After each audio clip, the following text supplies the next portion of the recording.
Hello my viewers and welcome back to my channel. Before we get started, remember to subscribe and tap on the like button. Don't forget to be part of this conversation by simply sharing your thoughts in the comment section down below. With that said, let's get into today's video. Now in this video, we're going to be looking at misinformation surrounding the historical contributions and experiences of various ethnic groups, particularly regarding the transatlantic slave trade and the construction of America. Now among these assertions are claims by palm-colored people suggesting that black people did not significantly contribute to the building of America. We all know the truth, guys, and that the first million slaves in America were of Irish descent. Now it really seems that these people were commenting this have little knowledge or don't have facts about slavery. This is why Amy Chan came in to, school these palm-colored people in these videos. Some even contend that palm-colored Europeans have been subjected to slavery on par with other races globally. Yes, they were, but it's essential to address these misconceptions with factual accuracy and the historical context. These assertions often overlook the enduring legacy of slavery and fail to acknowledge the systemic exploitation and oppression faced by African Americans throughout history. Moreover, they downplay the unique and devastating impact of slavery on black communities, shaping the very foundation of America's economy and society. So with that said, let's check out Amy Chan as she schools them on slavery. To be clear, enslaved Africans were sold to people in North America and people in Latin America. I feel like this creator is saying and Hispanic people because she wants us to imagine that enslaved Africans were sold to Latin Americans. But while the British were colonizing the United States, Spain and Portugal were colonizing Latin America. And of the 4 million enslaved Africans that went to South America, 3.5 million went to Brazil, which was colonized by the Portuguese, who are not even Hispanic. But while she's going on about the history of everybody who was involved in the transatlantic slave trade, she keeps saying the word repercussions, but seems to miss that the conversation is about repercussions. It is about the ongoing disparate treatment that black people receive in the United States to this day. And it doesn't matter how much history you use to deflect from that, the problem exists here today.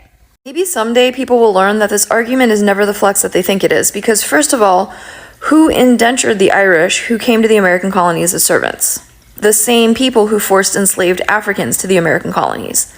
So why then do Irish Americans not join with Black Americans in fighting against the systems of oppression that their shared oppressors created? It's not because those systems of oppression don't exist anymore, it's because they no longer affect Irish Americans. And the video that you're responding to is about how in the United States is not something that requires protecting from black people, because black Americans have shown throughout United States history that they possess a deeper morality than the people who enslaved them.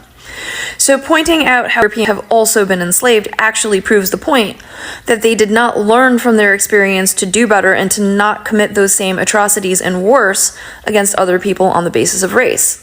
Because given the opportunity to assimilate into Irish Americans didn't say no because we experienced that treatment and we are not going to do the same to others.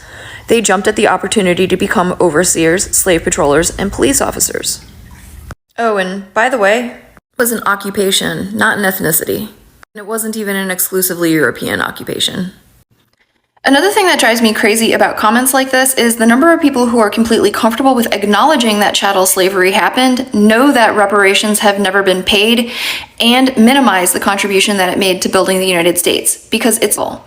Do you really think that slavers would have perpetuated an atrocious and costly system for over 400 years that nearly destroyed the entire country if they were not deriving a huge benefit from it? Because if this was just about some people working on some field somewhere, no blood would have ever been shed over it. But the reason why we collectively do not acknowledge chattel slavery and the contribution that it made to building the United States is because then we would have to acknowledge reparations now. The fact that so many of you remain obsessed with that video and jealous about that quote in particular speaks to your entitlement to be viewed as the full of grace culture, because that is what you have been indoctrinated into believing, such that it makes you insecure to hear about how anybody else possesses and has displayed that characteristic. Now, the grace that Black Americans have repeatedly shown is the grace to not enact revenge and to simply demand equality and equity. But if you expect that grace to extend to allowing you to remain comfortably, willfully, and harmfully ignorant so that you can go on perpetuating systems of racial oppression, you're pushing it. And you do not deserve credit because your people stopped engaging in an atrocity that they started. And the fact that so many are ending it is not a flex, because it doesn't speak to collective goodness.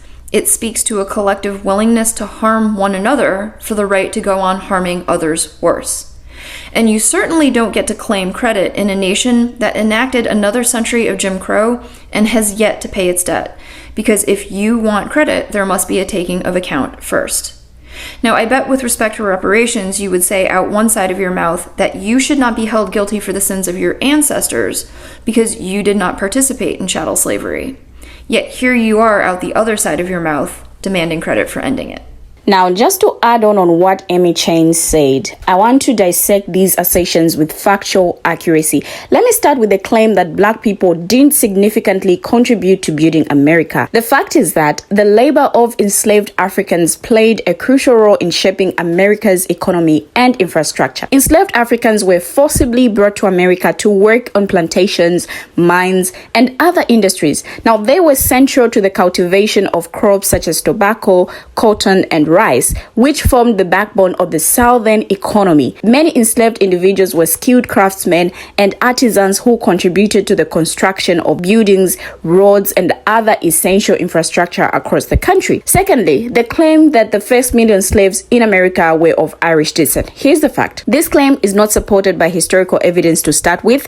The transatlantic slave trade primarily targeted Africans, with millions forcibly transported to the Americas from the 16th to the 19th centuries. While there were instances of Irish indentured servitude in colonial America, it is incorrect to equate this with the scale and brutality of African slavery. Indentured servitude, while exploitative, was a contractual agreement with a defined period, unlike the lifelong bondage endured by enslaved Africans. Number 3, the claim that Europeans have been subjected to slavery like any other race. The fact is, while it is true that various ethnic groups have experienced forms of servitude throughout history, equating these experiences with the chattel slavery endured by Africans minimizes the uniquely brutal and dehumanizing nature of the transatlantic slave trade. African slaves were considered property, bought and sold like commodities, subjected to violence, family separation, and lifelong bondage. The legacy of slavery continues to disproportionately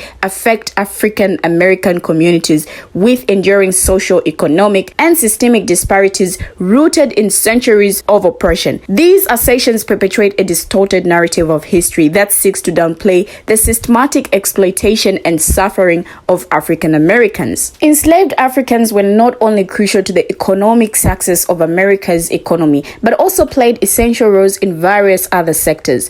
Enslaved labor was utilized in industries such as mining, shipbuilding, and domestic service. The wealth generated from the labor of enslaved Africans helped finance institutions such as banks, insurance companies, and universities, contributing significantly to America's economic development. So, what is that person talking about? The claim that first million slaves in America were of Irish descent stems from misconceptions about indentured servitude. While Irish indentured servitudes did arrive in colonial America, particularly during the 17th century, their numbers were far smaller than those of enslaved Africans. Though exploitative was a contractual agreement with a finite term, typically lasting 7 to 10 years, after which servants gained their freedom. In contrast, African slavery was hereditary, lifelong, and based on race, with enslaved individuals considered property. While various ethnic groups, including Europeans, have experienced forms of slavery throughout history, the transatlantic slave trade stands apart in terms of scale, duration, and brutality. African slavery was institutionalized and perpetuated through legal,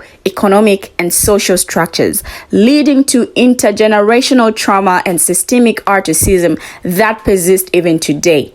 The transatlantic slave trade resulted in the forced displacement and exploitation of millions of Africans, fundamentally altering the demographic and cultural landscape of the Americas. We have come to the end of the video, but what do you have to say? Share your thoughts and comments in the comment section down below. Thank you for always watching, and see you in my next video.